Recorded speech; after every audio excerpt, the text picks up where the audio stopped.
इतना खूबसूरत प्लेटफॉर्म मिल चुका है अभी, और इसीलिए आप देखें कि उस तरह की अब बंदिशें नहीं रह गई। हम लोग लड़ झगड़ के निकले थे अपने परिवार से इस मीडिया में आने के लिए या थिएटर करने के लिए, ड्रामा करने के लिए, लेकिन आज माँ बाप अपने बच्चों की उंगली थाम के आते हैं कि मेरे बच्चे से एक्टिंग करवाइए या इसे ये प्लेटफॉर्म दीजिए। तो ये ज़माना बदला है, और वैसे भी जो इस अभिरुचि में नहीं है, जिनका ये प्रोफेशनल वर्ड नहीं है, वो भी देखिए रील के माध्यम से या ऐसे, तो एक तरह का एक अलग इंटरेस्ट और सबको प्लेटफॉर्म मिल रहा है।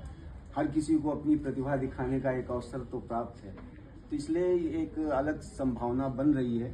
और फिल्मों का भी स्तर पहले से अलग हुआ है। अब वो स्टारडम वाली बात नहीं रही।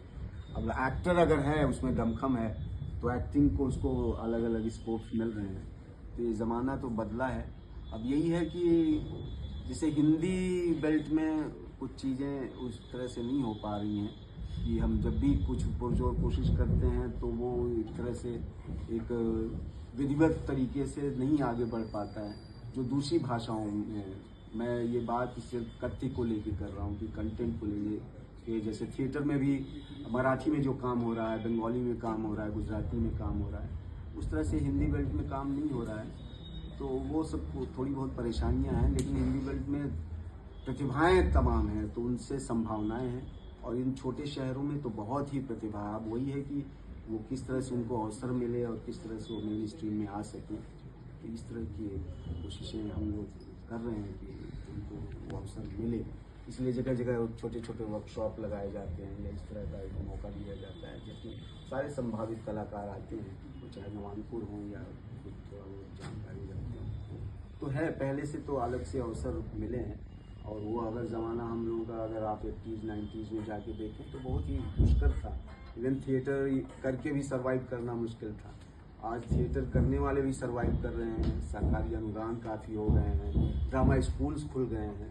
तो अभी नए एनईपी में तो हर स्कूल्स में, कॉलेजेस में थिएटर एक डिपार्टमेंट बनने वाला, सब्जेक्ट की तरह उसको वो किया जा रहा है। तो जिसमें तमाम लोग इस तरह से जो थिएटर के ट्रेन लोग हैं, उनके लिए नौकरी होगा, उनके लिए जॉब सिक्योरिटी पैदा हो जाएगी।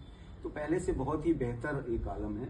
बस यही है कि अभी जल्दबाजी में है जो युवा पीढ़ी है ना, वो सीखने में ज़्यादा वक्त नहीं गुजारना चाहती। वो एक नाटक कर लिया या थोड़ा एक किसी सीरियल में काम कर लिया तो उसको लगता है कि उसने सब कुछ हासिल कर लिया है। तो सीखने वाली पद्धति में थोड़ी कमी आई है, इसलिए बहुत जल्दी निराशा का भी आलम पैदा हो जाता है कि एक काम करके दूसरा नहीं मिला तो वो निराश में चले जाते हैं। तो हमें मतलब मैं तो यही सलाह दूंगा ये नई पीढ़ी को कि सीखने पे थोड़ा ज़्यादा गौर फरमाएं।